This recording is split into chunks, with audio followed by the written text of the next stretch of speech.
Morning बच्चों। आज मैं आपको अपने विज्ञान विषय का पाठ 2 पढ़ाने जा रही हूँ बच्चों, जिसमें हम धातु अधातु के बारे में पढ़ चुके हैं पहले वीडियो में। इस वीडियो में हम इसके प्रश्नों के उत्तर देखेंगे बच्चों। तो आप सभी अपनी कॉपी कलम में अच्छे से इसे लिखिए और इसको याद भी करिए। सही विकल्प का चयन कीजिए। एक मुलायम धातु जिसे चाकू से काटा जा सकता है। बताइए कौन सा धातु होगा? चांदी, पारा, सोडियम या सोना? तो इसमें सबसे मुलायम धातु सोडियम है, जिसे चाकू से काटा जा सकता है। एक उच्च आघात वर्गीय धातु जिसका उपयोग खाद्य पदार्थ को पैक करने के लिए किया जाता है। तो इसमें आप देखिए उदाहरण में कौन कौन होंगे। एल्यूमिनियम है, सोडियम है, लिथियम है और सोना है। तो इसका उदाहरण होगा एल्यूमिनियम, क्योंकि एल्यूमिनियम को हम लोग क्या करते हैं, इसका फॉयल रखते हैं ना खाने को पैक करने के लिए।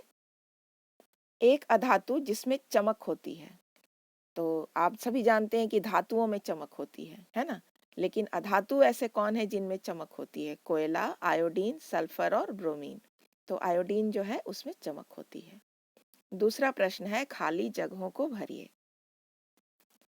ग्रेफाइट का उपयोग डैश के लीड बनाने में किया जाता है। तो ग्रेफाइट का उपयोग पेंसिल के लीड बनाने में किया जाता है। जो पेंसिल हम लोग यूज करते हैं ना, उसमें जो ब्लैक कलर का लीड होता है वो ग्रेफाइट का ही बना होता है।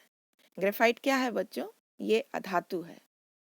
क्लोरीन एक अधातु है जिसका उपयोग जल को शुद्ध करने में किया जाता है। करते हैं ना। क्लोरीन को हम लोग जल में मिलाते हैं तो क्या होता है, उसमें जितने भी बैक्टीरिया होते हैं, जीवाणु होते हैं, वो नष्ट हो जाते हैं, है ना, और जल हमारा शुद्ध हो जाता है।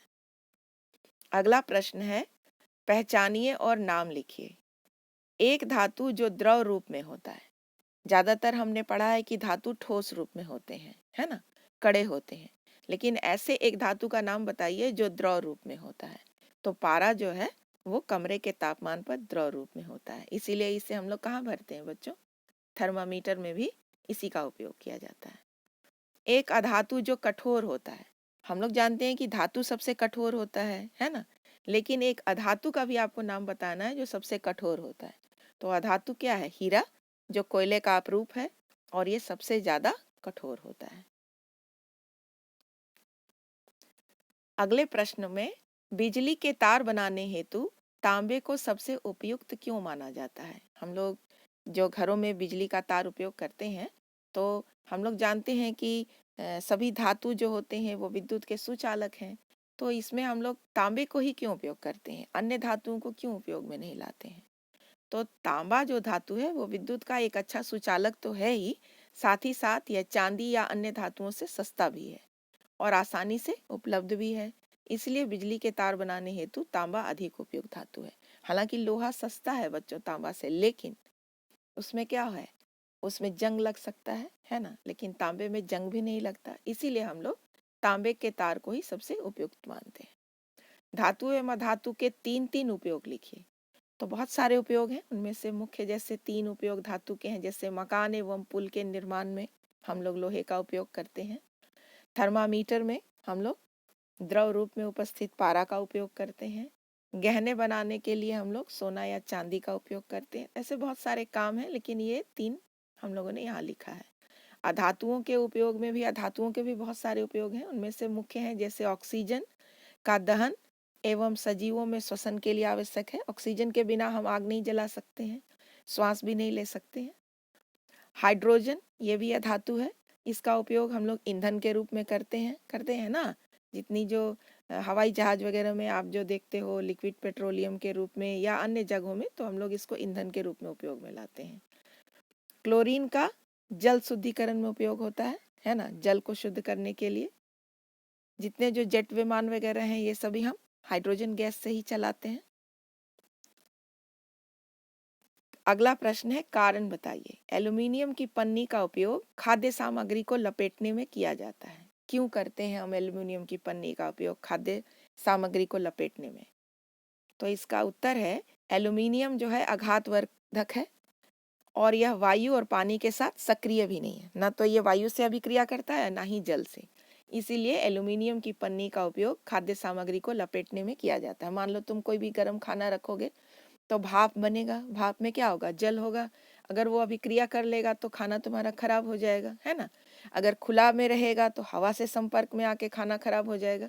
लेकिन चूंकि एल्युमिनियम जो है ये वायु और पानी दोनों से ही अभिक्रिया के लिए सक्रिय नहीं है ना। इसीलिए हम लोग इसी का बनाते हैं। खाद्य सामग्री लपेटने के लिए पन्नी जो इस्तेमाल करते हैं वो एल्युमिनियम की ही होती है। सोडियम और पोटेशियम को मिट्टी के तेल में ही क्यों रखा जाता है, हम इसे जल में या ऐसे ही खुला क्यों नहीं रखते हैं?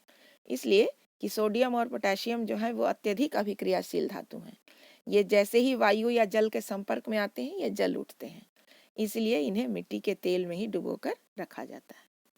क्या होता है जब हाइड्रोक्लोरिक अम्ल में जिंक यानी जस्ते का टुकड़ा डाला जाता है?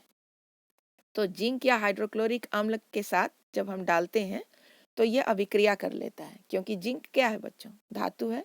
और धातु जो है वो अम्ल के साथ अभिक्रिया करता है और तुरंत लवण बना लिया जिंक क्लोराइड, और क्या बनेगा, हाइड्रोजन गैस मुक्त होगा। इसकी अभिक्रिया भी देखो, जैसे हम 2HCl प्लस जिंक ले रहे हैं, धातु में अम्ल मिला रहे हैं, तो जिंक क्लोराइड बनेगा और हाइड्रोजन गैस मुक्त होगी। क्या आप नींबू के अचार को एल्युमिनियम के पात्रों में रख सकते हैं? नहीं तो क्यों? तो नींबू क्या है, अम्ल है, और एल्युमिनियम क्या है, धातु है। तो पहले भी हम लोग पढ़ चुके हैं कि धातु जो होते हैं वो अम्ल से अभिक्रिया करते हैं। तो इसीलिए नींबू का अचार अम्लीय प्रकृति का है, और अम्लीय पदार्थ एल्युमिनियम पात्रों में संचित नहीं किए जा सकते हैं, क्योंकि अम्ल और एल्युमिनियम अभिक्रिया करेंगे और ये अभिक्रिया करके विषैले पदार्थ बनाएंगे जो खाने को विषाक्त या जहरीला बना देगा। इसलिए अचार क्या हो जाएगा, जहरीला हो जाएगा, वो खाने लायक नहीं होगा। और ये जो जहरीला पदार्थ होता है ये हमारे स्वास्थ्य के लिए नुकसानदायक है। इसीलिए हम कभी भी अचार को एल्युमिनियम के पात्रों में नहीं रखते हैं। किस में रखते हैं बच्चों, बताइए? चीनी मिट्टी के बर्तन में आपने देखा होगा, या कांच के बर्तन में अचार को रखा जाता है ना। ठीक है बच्चों, मिलते हैं अगली वीडियो में।